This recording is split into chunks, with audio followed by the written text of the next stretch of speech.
going to complete our study on Revelation chapter 18.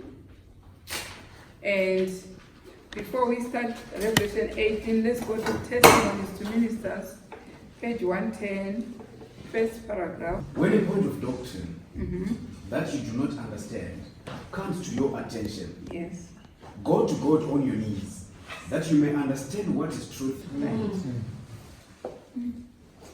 When a point of doctrine, that you do not understand. The very first thing is that the point of doctrine you don't understand it. Right? Yeah? So meaning we will have a lot of points of doctrines that we do not understand. The trouble is that God knows we do not understand everything. There are some things that we understand, and there are others that we don't understand as a people. There's no one who can raise up a hand and say, I know everything. So meaning there is something that you don't understand. The only person who knows everything is God.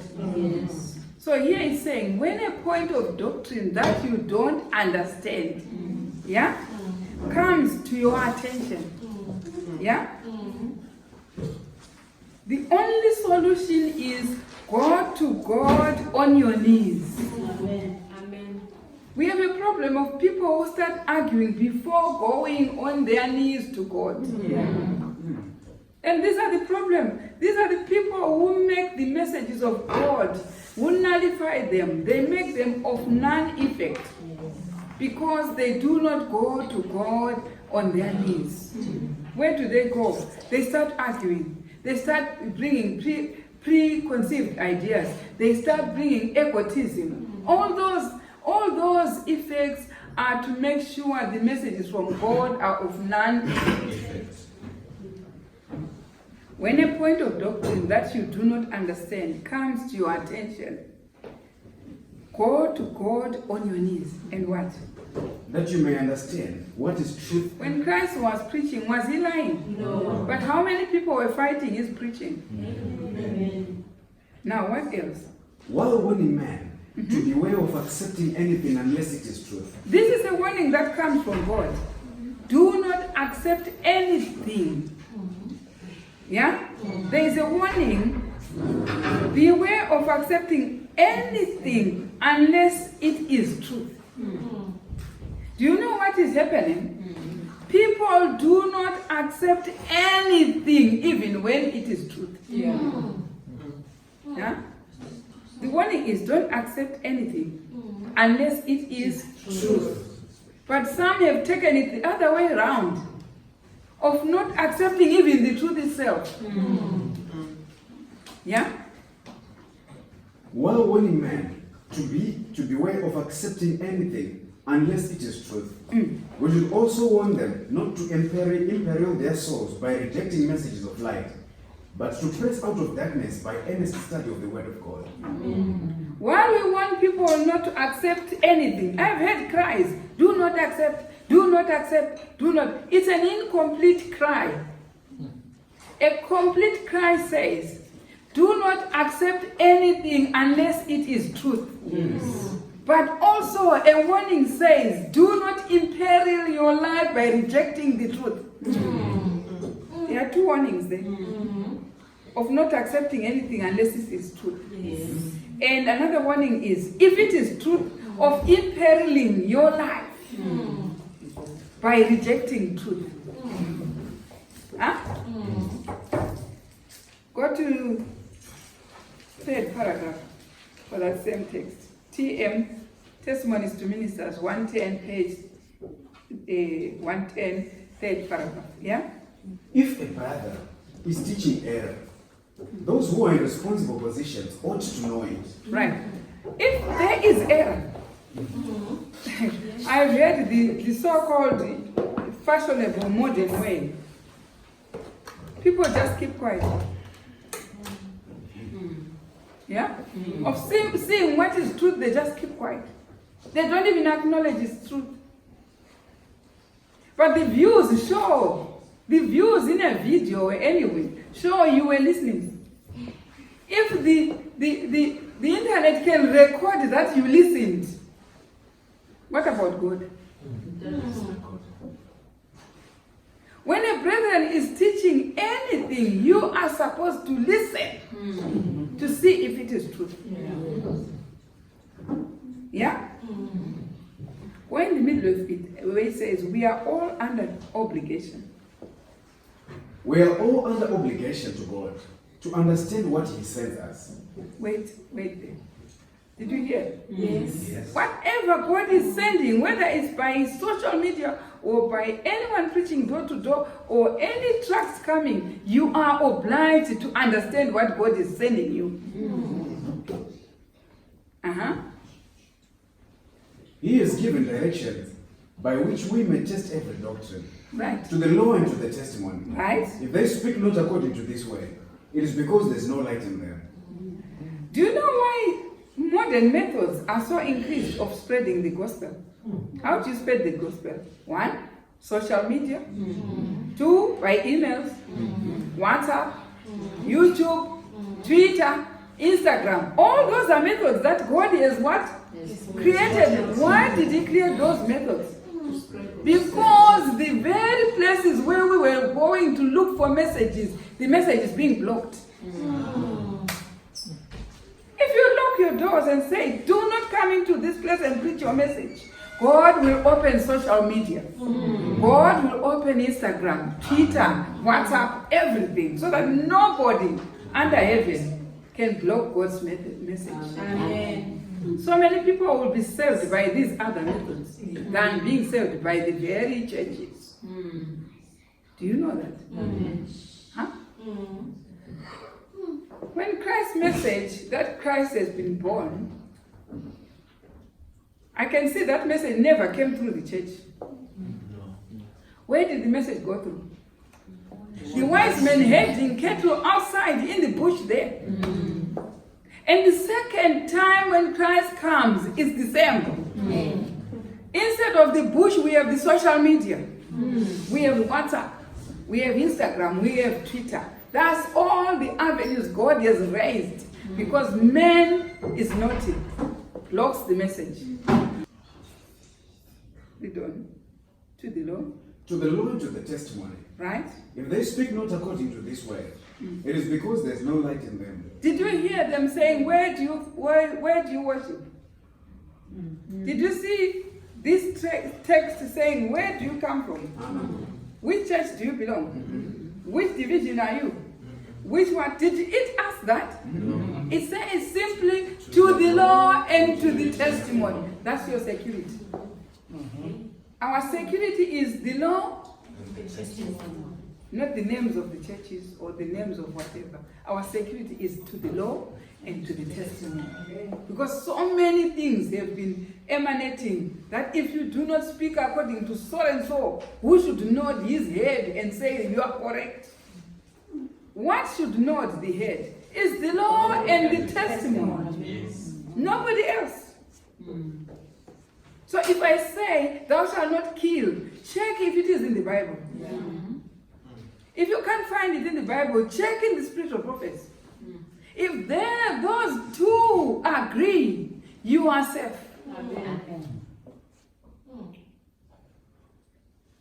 Thousands of books have been created to block the Bible.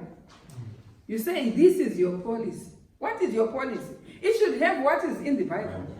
If the Bible is a true copy from God, that's enough. We don't need any interpretations. The Bible itself should be your policy. Amen. Because God knew that so many people will extract these copies and leave the very important things that are good for you to be saved. To the law and to the testimony. If they speak not according to this way, Yeah? it is because there is no light in them. Right. But if it is according to this test, do not be so full of prejudice that you cannot acknowledge a point simply because it does not agree with you. That's where God has a controversy with people. Yes. They see the Bible says it, and the spirit of prophet says it, but still want to argue. Have you seen that? Yes. Yeah, we sing about Sunday. Sunday, the Bible says it's the Sabbath, it's Saturday, isn't it? But somebody say, yes, I've seen it Saturday, yes, I've seen it. But we want this other day. They say that, and still they continue to say about the Passover. Still they continue to say about the camp meeting. The verses and the Bible says the death, the spiritual prophet says the death, but still there's someone being obeyed. You know, it's the devil's way of dodging the truth. Having someone to be obeyed better than this Bible and the spirit of prophecy. Now, for us to understand Revelation chapter 18, Yes. we saw in the previous study that how many messages were supposed to be received by the church? 5 messages. Some are still on number 3. But you know the problem with number 3, which one is the third angel's message? The one that Sister White preached? If any man worship the what? Now the problem is that when you are still on number 3, the first angel's message, what does it say? Fear God. It was preached when? From 1833, 1831 to 1833. And then the next one in 1834. 44. Right? 1844, fallen. It was in the spring. Fallen because the churches refused to prepare for the advent of Christ. The second angel's message was preached. The third in 1844, when? In autumn. The third angel's message by Sister White, what does it say? If any man worship the beast. It's a warning for people not to worship the beast. You understand? Now, I want to ask you one question. Is there angel number 4? Yes. Or angel number 5? Yes. The problem is that when you have gone as far as angel number 3, you understand? You start now to think you are capable to argue with someone who has gone to angel number 4. That's the problem. It's like somebody arguing with somebody who has gone for O level and someone who has gone for A level. Who is superior level? And then you find people battling from O level, arguing with the A levels. That argument is useless. You need to go to A level to argue with an A level. And where's to find an A level arguing with somebody who has finished a degree? You don't understand. You have not had the degree. You have not had the degree. I told you that we had Isaiah chapter 11. It had 3 stages, isn't it? There shall come forth a what? A rod out of the stem of Jesse. And what? The branch shall go out of it, isn't it? Now, how many stages? We stem, rod, Jesse. Branch, isn't it? Now, if you find somebody at a higher level like that, arguing with somebody who is still on the stem, when a tree is grown, the branches there have another experience that the whole tree is not having. Is it? What are the branches experiencing? Leaves. Is it leaves? Does the stem or the rod, the tree, experience the same experience that the branches are having? No. Okay. Don't you learn from nature? And the stem, we said the stem is William Miller and Sister White. The first angel's message up to the third are the stem. And those are the 4 churches that had reformed. Yeah? Under Lutheran, under John Knox, under Wesley Brothers, and under Campbell for the Baptist. These are the churches that were reforming. And now William Miller comes as a reformer to those churches. But they were going to God's people, these messages, isn't it? Revelation, the first angel's message goes to God's people, isn't it? And then the next angel, which is Revelation chapter 14, verse 8. So William Miller again telling those churches, you have fallen. Isn't it? Why? They rejected his message of the coming of Christ. William Miller had predicted under Daniel chapter 8, verse 13 to 14, that under 2,300 days shall the sanctuary be cleansed. Yes. And the 2,300 days were starting from 457 BC to 1844. Mm-hmm. So he was predicting to those churches that 1844 Christ is coming. The event of the coming of Christ was a wrong one because it was only Christ entering in the Holy of Holies. Yeah? And we know it's a fundamental doctrine that Christ entered the Holy of Holies which year? 1844. The counting was correct. But the coming of Christ was the coming of Christ from the first heavens, from the third heavens to the first heavens. You know, first heavens is where the universal throne of Christ, of God and the Lamb, isn't it? Where he rules the whole universe, including the 11 planets that did not sin, and heaven and earth. But the earthly throne, where he rules, the only planet which sinned is the earth, is the first heavens, where the throne was set in 1844. Thrones were set, you know, Daniel chapter 7, verse 9. You understand? Now I should be able to talk all these Bible verses like a story. You should speak as if it's a story you are telling. While you are reading all these verses, knowing them, mixing, and making sure you come up with their reality. You understand? So, in 1844, Christ entered the Holy of Holies, and this is the only throne that deals with the earth. But we saw, since he was entering in the Holy of Holies in 1844, the message now for the rejection of his coming, though he was not coming on earth, was rejected by those four churches. And they were called, in Revelation 14, verse 8, by William Miller, fallen Babylon. They became Babylon, isn't it? Mm-hmm. Are they fallen from that state? Yes. Are they still fallen? Yes. But we still hear of a Babylon falling in Revelation 18. Yes. Why is there another Babylon falling in Revelation 18? Then there is someone future to them, which remained upright, which was the 1844 construction, organization. Only when it rejects a message like what this other four has done, then it also falls. There are some people who believe that they can't fall. But you can if you reject God's message. You are fallen as well. How did these other four fall? By rejecting a God-sent message. You understand? Now, the first angel's message, William Miller. Second angel's message, William Miller. Third angel's message, Sister White.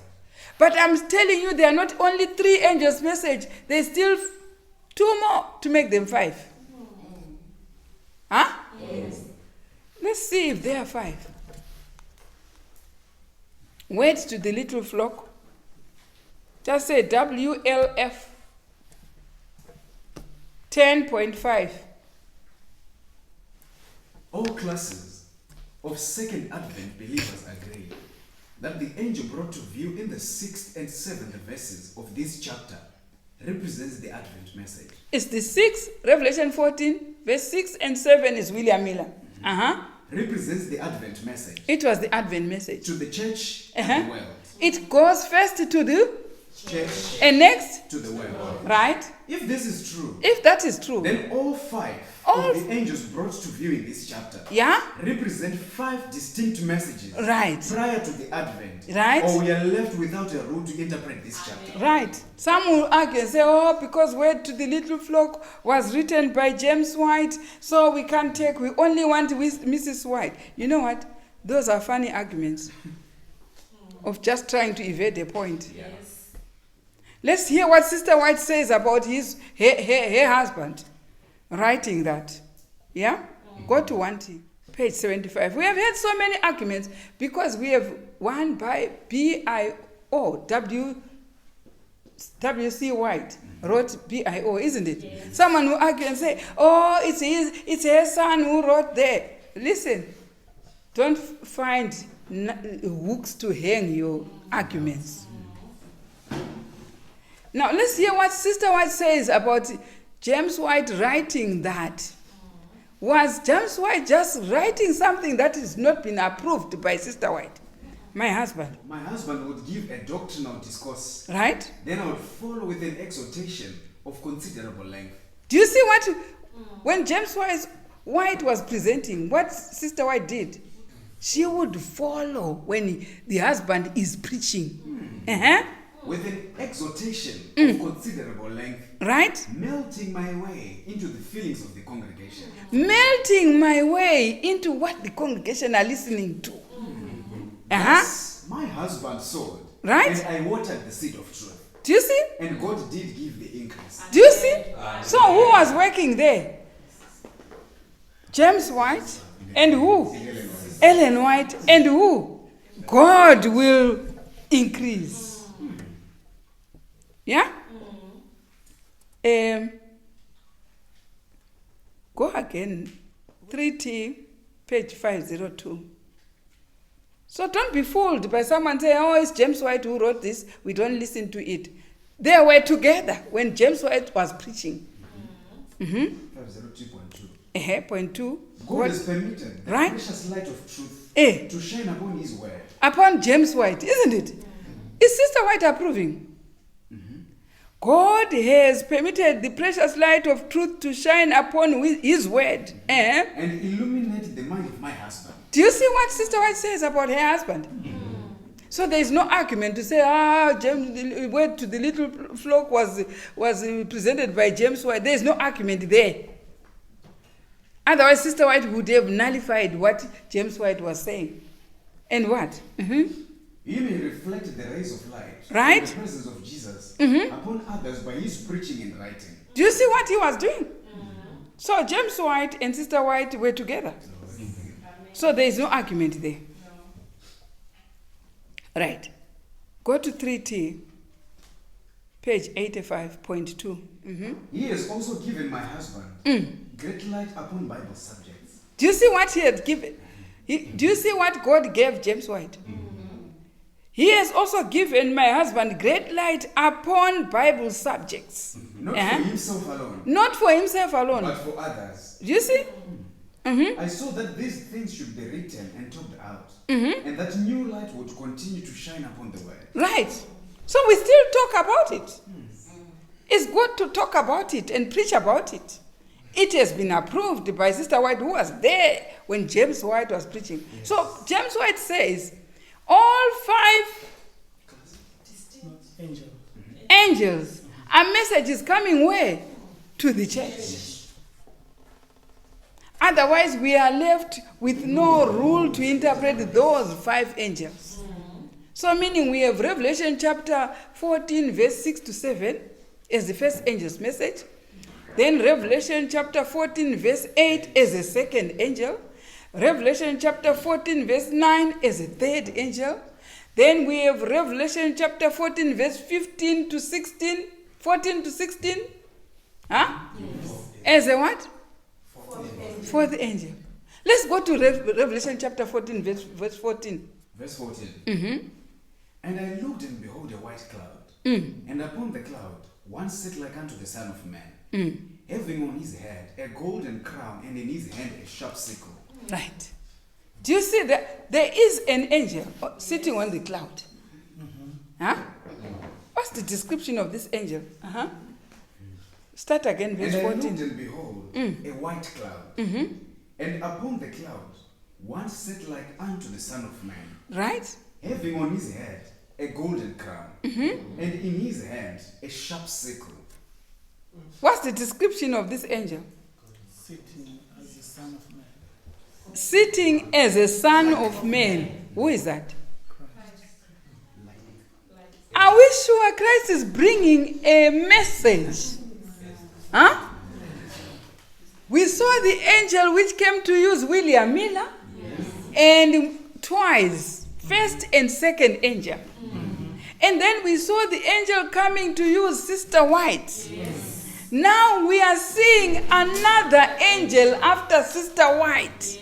But this description says, this angel is as a son of man. What is he having? A crown. What is he having? A sickle. If it's a crown, he's a king. If it's a sickle, he's coming to harvest. Those are the two things. And this description is the angel which Sister White says in early writing, page 277. Let's go. I saw angels hurrying to and fro in heaven, descending to the earth and again ascending to heaven, preparing for the fulfillment of some important event. Then I saw another mighty angel. Do you see it, Sister White? I'm seeing another mighty angel. Is the description corresponding to what Revelation 14, verse 14 and 15 is saying? Is it Christ that Sister White is seeing on early writings? Coming to use yet another prophet. Because we don't see angels. What do we see? People. When it was third angel, what did we see? Sister White. When it was first angel, what did we see? William Miller. When it was second angel, what did we see? William Miller. Now when it is this mighty angel, who do we see? Another mighty angel. We see another prophet. Huh? Huh? But the description has been said. So it means we have to see somebody who is being used by Christ himself. Bringing a message of sealing. What is sealing? Judgment begins in the house of God. This angel coming to put a seal to those who accept in the church is mighty angel. Using somebody that we think is somebody. Isn't it? But what is behind that somebody? An angel higher than these other angels, who is like a son of God. If that description went to the little flock in page 10.5, says it's another angel bringing a message to the church, then who is behind that prophet? It's Christ. Now, if you say it's not coming to our church, it's going outside in other churches, you are refusing a mighty angel now. You accepted those other ones that are not mighty like this one. Yeah? What happened when this mighty angel came? I saw angels hurrying to and fro in heaven, descending to the earth and again ascending to heaven, preparing for the fulfillment of some important event. Right? Then I saw another mighty angel commissioned to descend to the earth, to unite his voice with the third angel, and give power and force to his message. Great power and glory were imparted to the angel, and as he descended, the earth was lightened with his glory. Now, there is another verse which we want to discuss here. Luke chapter 12, verse 39. And this know, that if the good man of the house had known what hour the thief would come, he would have watched, and not have suffered his house to be broken through. Be therefore ready also, for the Son of Man cometh at an hour when ye think not.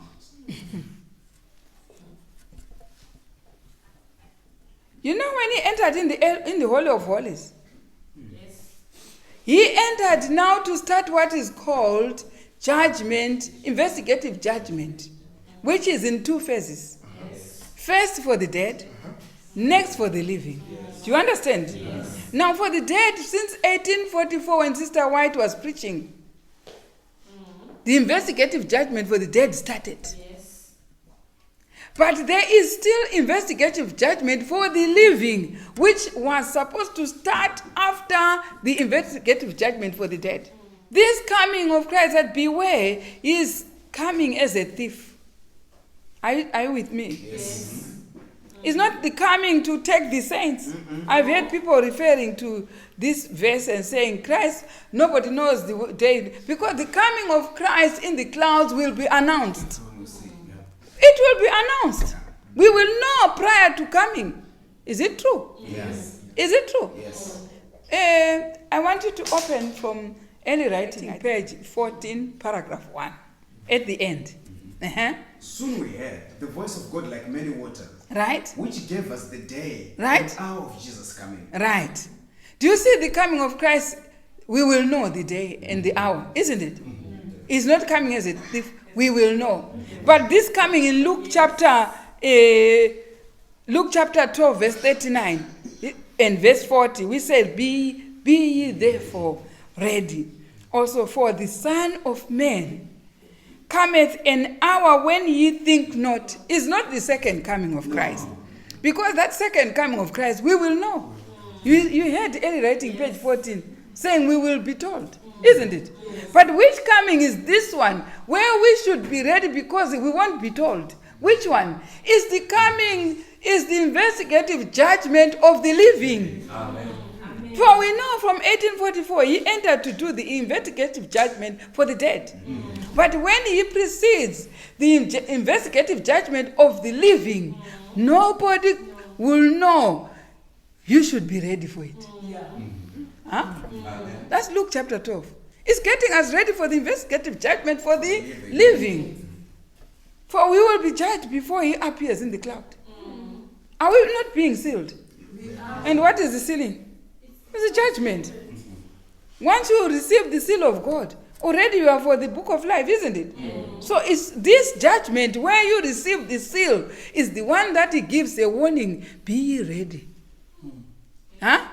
For when he enters into the judgment for the seal, for the living, for the living, on earth what is happening? There is a work of receiving the seal. So there is a message already, which he says, be ready. But the way you behave, when you make the message, which is to judge you, which should get you when you are ready. Some of you are rejecting it before listening to it. So you're not ready. How many souls are being lost after rejecting messages? How many? How are we going to get the seal?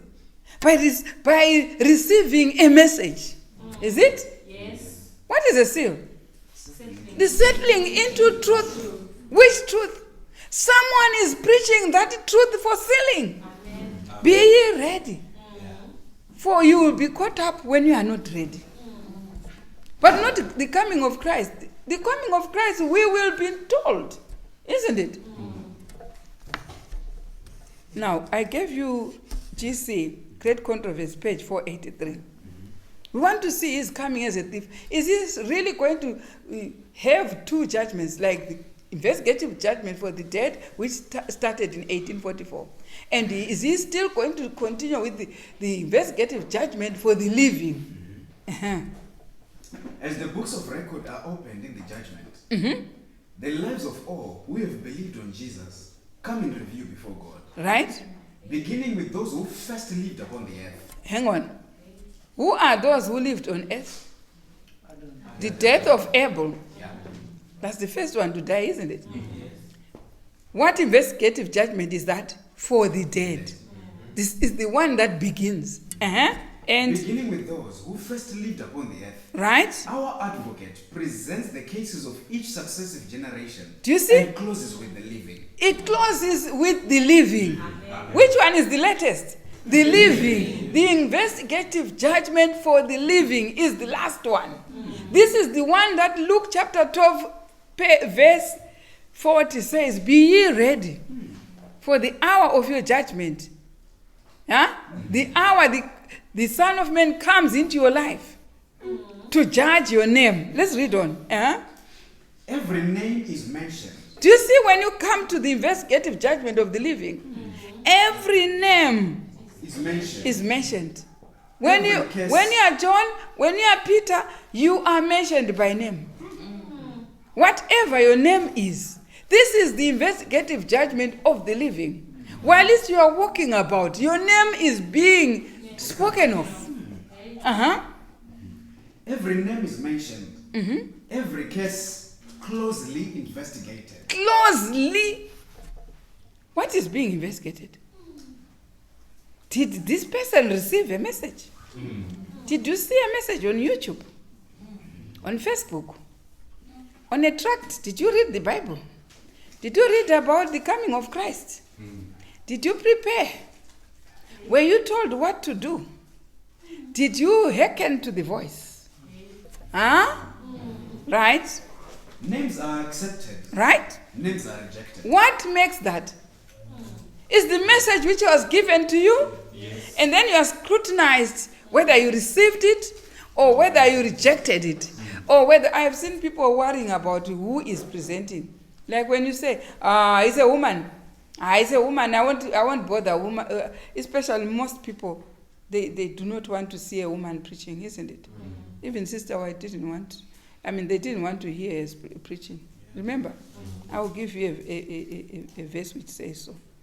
You want to know the verse?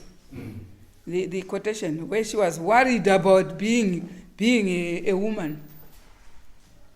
You worry about nonsense when the message is in front of you. You worry about nonsense. Testimony for the Church, Volume 1, page 75:1. Most of our meetings were held in private houses. Do you see what was happening with Sister White? Our congregations were small. It was seldom that any come into our meetings except Adventists, unless they were attracted by curiosity to hear a woman speak. What was attracting them? Curiosity to see a woman preaching. You worry about all that? You still worrying about that? At first, I moved out timidly in the work of public speaking. If I had confidence, it was given me by the Holy Spirit. If I spoke with freedom and power, it was given me of God. Our meetings were usually conducted in such a manner that both of us took part. My husband Why was she going with her wife? Her husband. Why?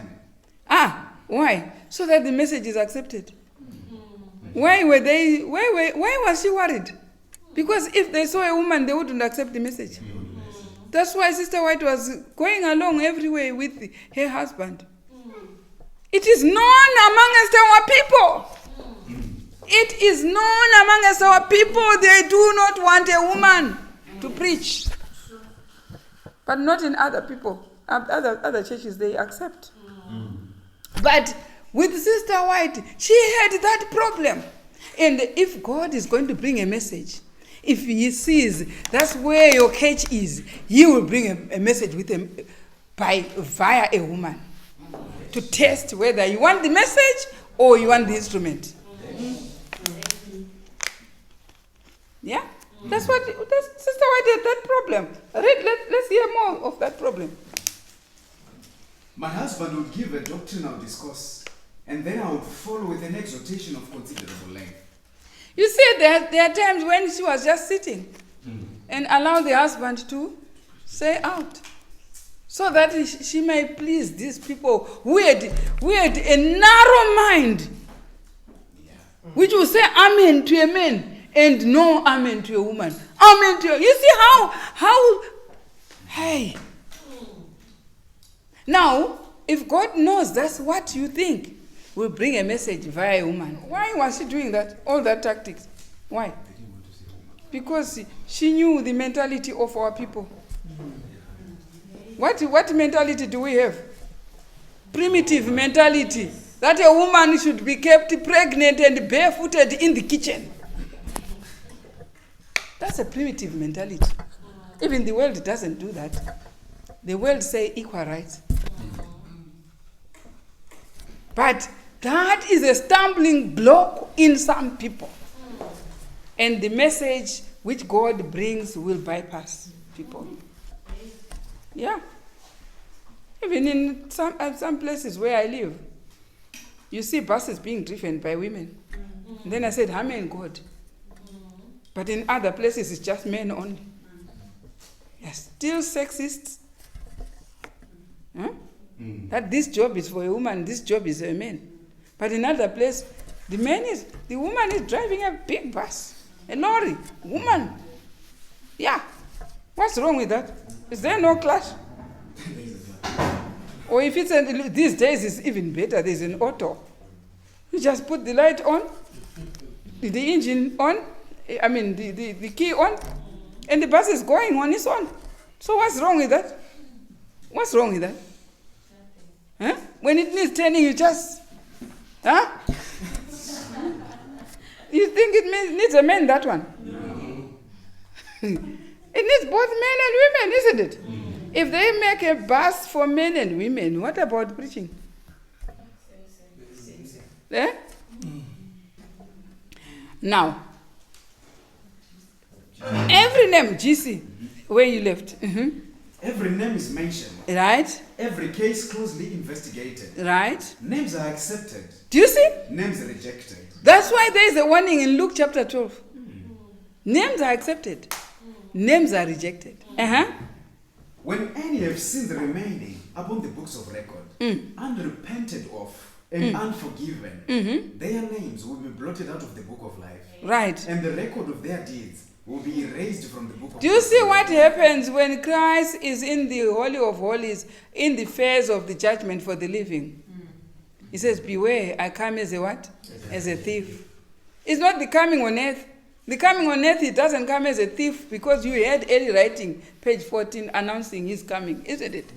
But the coming to the investigative judgment of the living, what warning is this? When Christ in 1844 entered the Holy of Holies, and Sister White was the third angel's message, warning us that now he has gone into the Holy of Holies. So Sister White was a prophet, whilst Christ was in the Holy of Holies, in the judgment phase of the dead. Huh? Yes. Now when he goes in the judgment phase of the living, is it still Sister White? She saw another mighty angel coming. Is she telling us there is still another prophet? Yes. Judgment of the dead needed a prophet. Yes. Judgment of living need also a prophet. Otherwise, we have no rule to interpret both judgments. Huh? And then is judgment of the living. Revelation 18. You should know the timing of Revelation 18. Which one is it? Coming to the people. To join the third angel. What was the third angel doing? The third angel, Sister White, was preaching while Christ was in the Holy of Holies, in the judgment phase of the dead. But in the judgment phase of the living is Revelation chapter 18. Who is doing the judgment in heaven? Is Christ doing the harvest by sending a sealing process through another angel, through another messenger on earth. Amen. If he needed a messenger on earth for the judgment of the dead, he also needs a messenger on earth for the judgment of the living. That's Revelation 18. Where does it come? To the church. To join with the third angel. That's what early writing said. Go repeat early writing, page 277.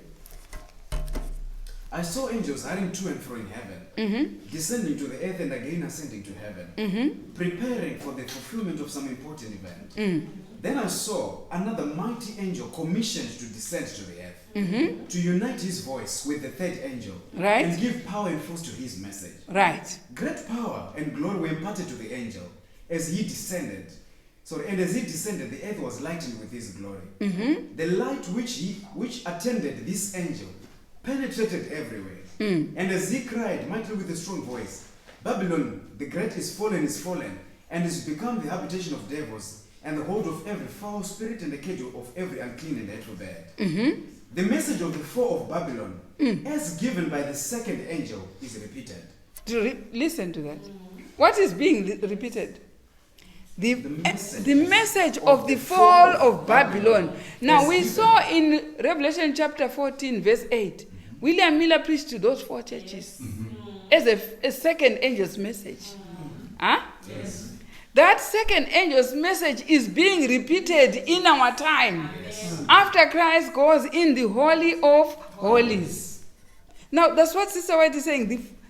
Read on. The message of the fall of Babylon. The message of the fall of Babylon, as given by the second angel, is repeated with the additional mention of the corruptions which have been entering the churches since 1844. Right? The work of this angel comes in at the right time to join his message, to join his last great work of the third angel's message as it swells into a loud cry. And the people of God are thus prepared to stand in the hour of temptation which they are soon to meet. The Revelation chapter 18 comes at the right time. When Sister White is dead, with the judgment of the dead, the judgment of the living takes first. And which one is the judgment of the dead? Of the living? Revelation chapter 18 comes at the right time to begin what is called the loud cry. Amen. Where does the loud cry start from? There is no thing that comes which starts from outside. Even Old Testament, check. Anything didn't start with the Gentiles. They started with the Judah first, isn't it? Then outside. Yeah? Now with the messages, they start again where? In the church. And what happened next? Outside. Now the loud cry starts in the church. Huh? Judgment for the living starts in the church, isn't it? That's the loud cry. It starts where? In the church. And then where next? To the world. To the world. So that's why judgment begins in the house of God. That 1 Peter chapter 4 verse 17 refers to judgment of the living. Huh? Amen. And we know judgment of the living is Revelation 18. Or in Revelation 14, which phase is Revelation 18? It's Revelation 14 verse 14 to 17. That's Revelation 18. You should understand. All these angels coming in the book of the prophecy, you should know where they apply. Yes. Huh?